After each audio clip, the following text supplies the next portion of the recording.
Alright YouTube, hello, thank you for watching. It's been a while since I did a video on what I've been doing here with this money pit that I've been working on. So here's some of the money pit right here. This is the fan controller that I've been working on for a couple days. Probably got, okay, I don't know, probably 3 or 4 days at least, maybe more, just to do this much of it. That's probably 8 hours a day, if it even stops at that. Believe it or not, it's that time consuming. So I went to hook this stinking thing up, and my power on LED wasn't working, and I thought it was these junk connectors, because sometimes the wires don't pinch down, but it wasn't the stinking connectors. So I thought, well, you know, maybe I did a dumbass thing, and you know, because sometimes that stuff happens. Maybe I wired the LED backwards. Well, no, the LED's bad. So now I got to pry the SOB out of the front, and so I'm not having a good time here.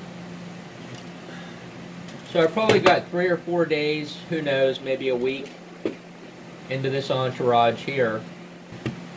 This I'm pretty happy with. Pretty happy with this, other than the fact that it almost became a train wreck and I had to do some things that I didn't want to do to it.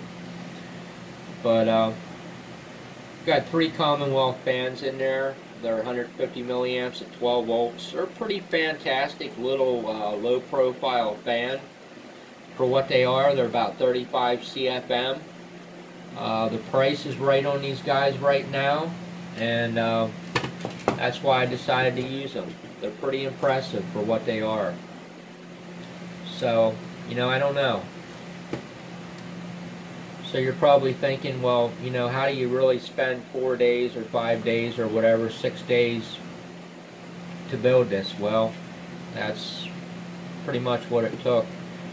These holes all had to be, you know, you can't drill a hole that large at one time, otherwise your holes would never be in a line. I mean, I just don't see that that would ever happen. So, you know, it took 6 or 7 different bits to get through there, and then they all had to be flared and deburred and stuff, and everything had to be lined up, and these side rails had to be taken on and off and on and off and on and off, and then it had to be repainted, and you know, it all adds up, trust me. So anyway, that part I'm pretty happy with. This G10 board I'm not happy with. You know, 30 bucks a square foot is what these idiots charge me for this. You know, I don't even know how you can constitute charging somebody 30 bucks a square foot for a piece of fiberglass. It just doesn't even make sense to me. And what was worse about it was, it wasn't even square. It was over 3/32 of an inch out of square over 12 inches. So, you know, I can guarantee the people that cut this had something better than a straight edge and a jigsaw. So my point is this: if I was able to square this up by those primitive means, why weren't those jackasses able to cut this square on probably industrial equipment? So I very rarely ever leave people messages about stuff I buy, other than, hey, thank you so much, man. But you know, these guys here got a message from me. Unacceptable. So there's my bottom. This is my top plate here. It's supposed to be 1/4 inch, but it's actually 0.266. Go figure. 1/8 inch is more expensive than 1/4 inches, but 1/4 inch isn't even actually 1/4 inch, and I can't figure out the science to the madness behind it. But yeah, 30 bucks a square foot. Unfortunately, it wasn't even a square foot because it wasn't square. So I'm not very much for presentation, so you just have to overlook me. Never have been. So this is my template for my top plate here. It's going to have two 80 millimeters on it and two 60 millimeters on it. Not necessarily these, but that's the way she's going to be stacked up.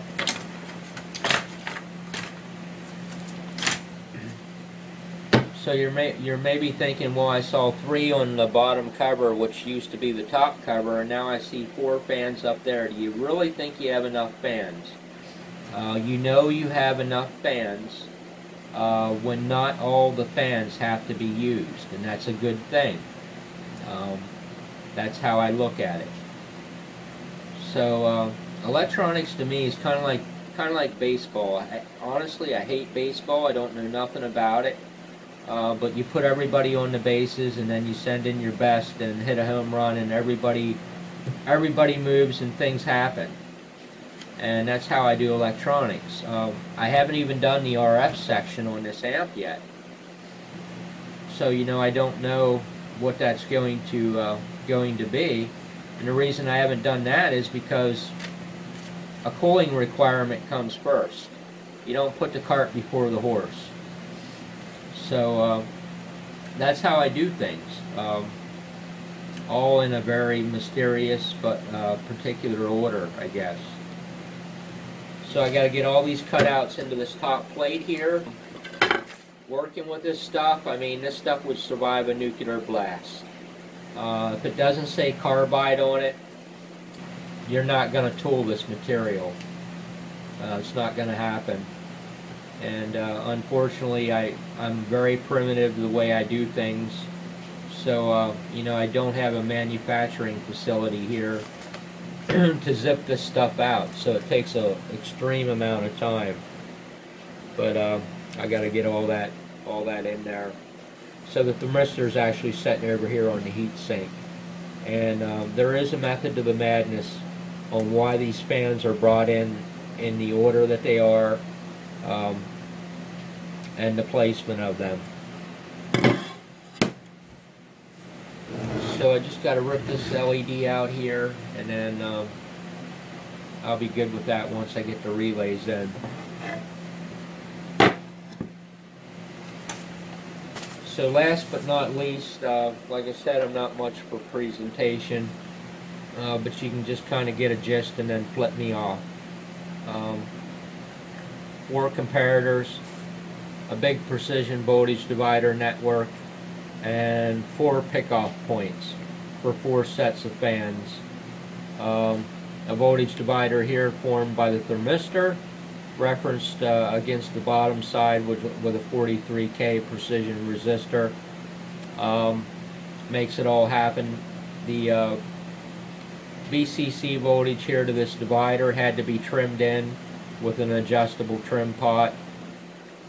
Took hours just to futz with this stuff and get these temperatures all exactly where I wanted them. So there's actually two pots in there, which were the pots you saw on the front. There's actually 2 fixed pickoff points at 41 and 55 degrees C. The other pickoff points are adjustable, 42 to 45 and I think 35 to 40. And there is a method to the madness. So this here kind of worked out to be pretty cool. I wanted to weigh, because I didn't do this on the Texas Star, I wanted to weigh that if this sensor were to fail, or if the Molex connectors, which is a whole other story, or cables or what have you, aren't interfaced, that you would be aware that your fans are never going to turn on. And there was a million ways to go about this, and it involved gates, and comparators, and more complicated shit, and more money. And I thought, I'm not doing this. I don't even have the room for what I have on this board.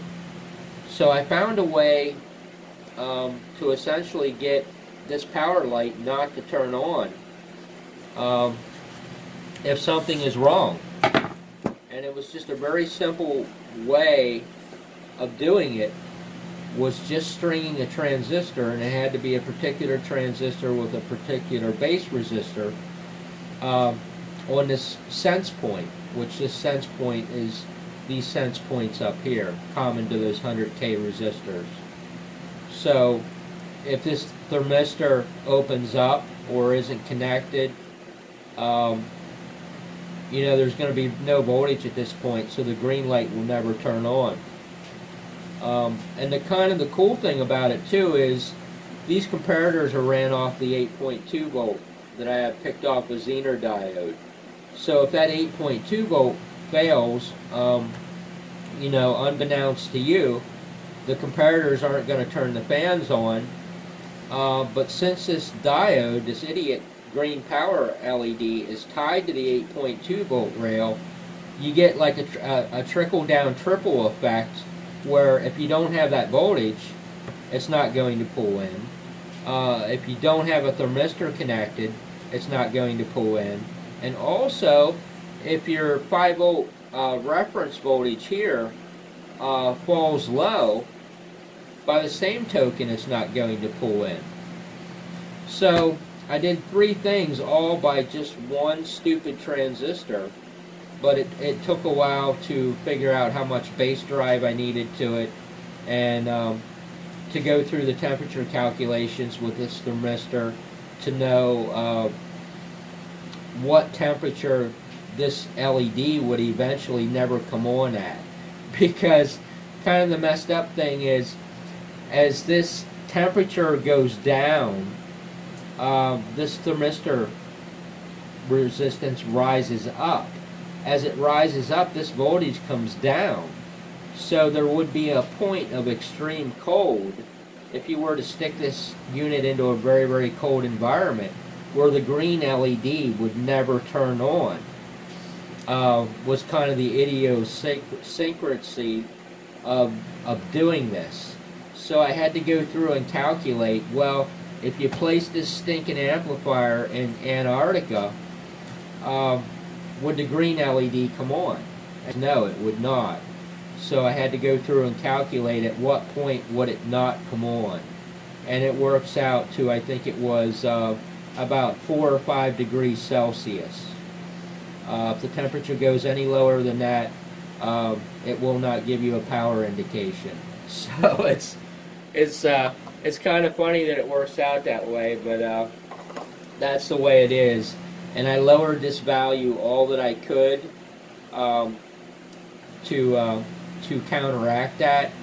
But this had to be a very high impedance point here, and it had to be a high beta transistor, because I didn't want to pull any current off of this line, because that would futz up all my calculations. It would load this voltage down. So I could only take the base resistor so low before the loading effect of this transistor would be upon this voltage divider point. So if your brain isn't mush by now, you know, I don't know. But anyway, that's where I am with this project, and I'm going to keep plugging away at it. So, you know, going to go ahead and tear this green LED out, and I'll be a little bit smarter the next time and check and make sure that these stinking LEDs are good. So, appreciate you watching very much. Have yourself a great day.